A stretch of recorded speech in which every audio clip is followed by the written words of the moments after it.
Hey, how's it going, everyone?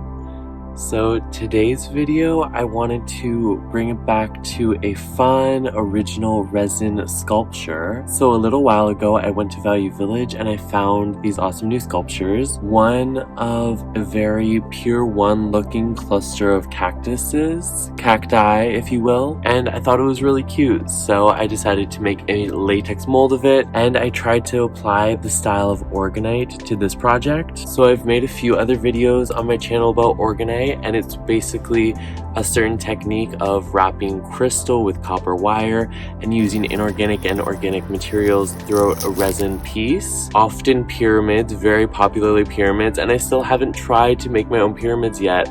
I've only done really small scale ones, but I can't wait to find the perfect mold for that. And I've updated a lot of my materials that I used to make Orgonite, so I'm really excited with the higher quality. After making it, I don't think I got the ratio to resin to material exactly perfect. I know there's a specific science to it all, but I am just haphazardly learning and really focusing on the beauty of the piece because that's my favorite part of it. And of course, I used some fern and flowers in this piece as well. So let's just get straight into it, and thanks for watching.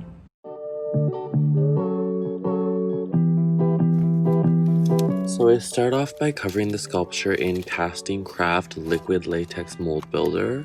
This stuff really works great for covering unique shapes and builds a really flexible mold. The first layer is the one that I had to pay most attention to make sure I got all those details and everything covered. I didn't want there to be any air bubbles within the mold, so I had to be careful with that. And this process can take a few days sometimes because you have to be really patient while you wait for it to completely dry between layers. You can definitely make a mold too thick with too many layers, and it makes it really not flexible and difficult to take off the piece. I have had first-hand experience with making a mold way too thick, where I thought I was just making it secure and strong and it will last longer, but it ended up being too thick to even take off the piece without cutting it.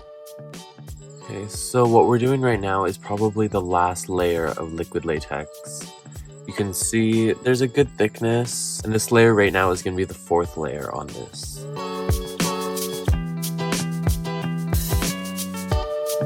So after a few more days of making sure that the mold is completely dry, I start to unmold it. I do this very gently by stretching the mold a little bit at a time and really don't rush it. This one is definitely a tricky unmolding. It's a very irregular shape, so it takes a lot of maneuvering before I can get it off the sculpture. Unmolding with a latex mold is sometimes the trickiest thing ever. I remember creating a large elephant piece once, and it was the hardest thing to unmold. It was constant yanking and stretching for like 20 minutes. It was very exhausting on my arms, but never quite impossible. As long as you just keep working the mold, it should eventually come off. So now that finally the mold is made, we get to do the fun part, which is diving into all my materials and just get into the mindset of creating an orgone energy device. So the most exciting part of an orgone piece for me is wrapping the crystals in copper wire. I think this is a beautiful way to show the shape of a crystal, to really connect it to the rest of the piece. And for this project, I have these green quartz crystals.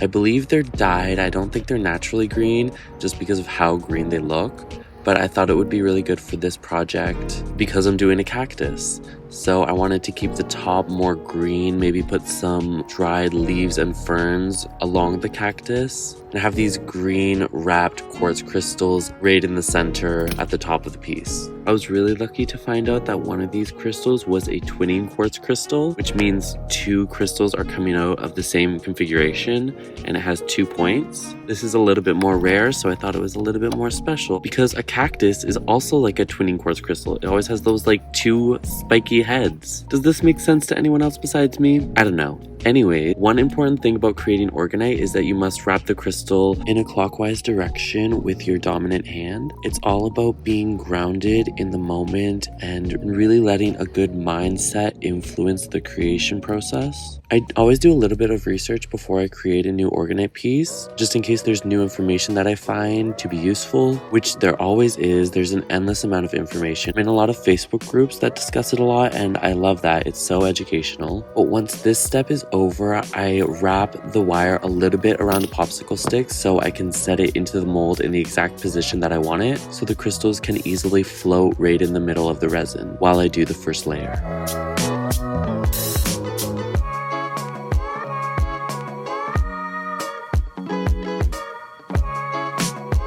So from what I've read on the forums, I use a polyester resin for this project as it has a higher shrinking rate than epoxy resin and will condense all the materials in the mold a little bit more. So I mix together enough resin to just create the first layer covering the crystal completely just below the toothpick popsicle line.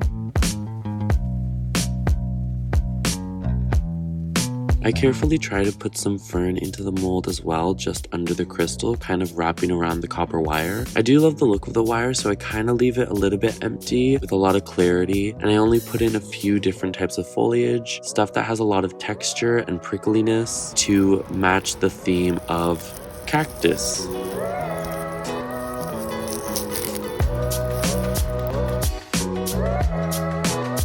So after filling up the first layer of resin with thistles and flowers and ferns, flower petals, and all that other organic material, it's time to put in some inorganic material where I've collected some new fun stuff, like these copper and aluminum shells and some shredded copper fibers. I thought it would look really good to have this base be coppery because a flower pot is often like that coppery clay color. So I thought this was just a jazzier version of that with a lot of sparkle and shine. I decided to add in flakes of gold leaf to create a nice metallic variety. I have all these recycled steel shavings that are all these really unique shapes. They're all coils themselves, and I thought I was really lucky for getting my hands on these. I thought they looked really cool and would work perfectly for this project. I'll take any opportunity to recycle, especially for art. While working on this project, I set the mold inside a cut open bottle of water. Sometimes it's tricky to find a good working area because these molds are often very irregular shapes, but you just gotta be creative with what will work. I often use tinfoil to create a good shape that will hold the mold as it dries. So now I'm pouring another layer of resin to cover up some of the work that we've done, and I give it its time in the sunshine to dry completely.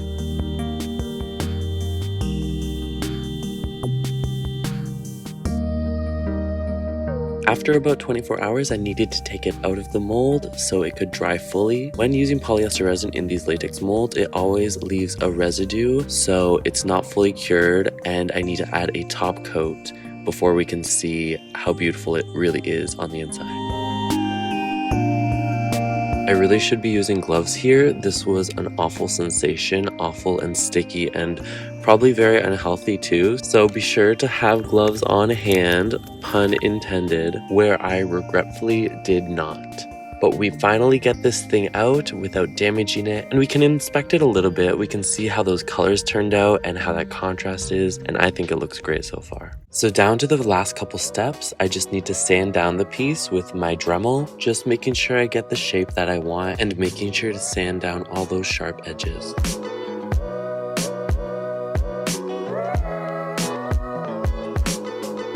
I cover the piece in a final top coat of resin. This is a really thin coat just to make sure everything is glossy and smooth. And once I wait for that to dry, the piece is complete.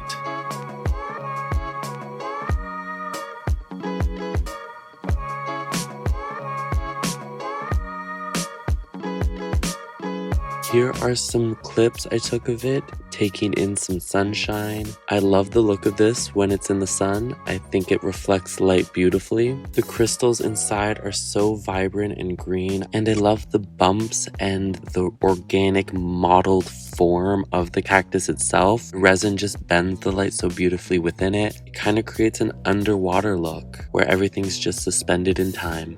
I love this unique take on Orgonite and am excited to keep it in my home. So here's the finished piece. Okay, this lighting is awful, you can't really see it, but look at that glittering behind me, it's so pretty. Whatever, I'll move. Okay, this isn't really a lot better, but there are windows all around my van and I can't really control the sunlight most of the time, so at least it's sunny in the first place. This is probably one of the last sunny, nice, warm days of the year, so I really have to take advantage of it and not complain and be really happy with, feels so warm on my skin. Anyways, I'm really happy about this sculpture, and today's the perfect day to talk about it because cactus, warmth, you know, desert, the sun's out. It all connects. Anyways, I'm really excited with how it turned out. I have some thistle in this smallest cactus right here. I love how pointy it looks inside of there. I think it's a really good element to have inside the cactus because cactus are prickly in the first place, so I think it's just a fun thought process right there.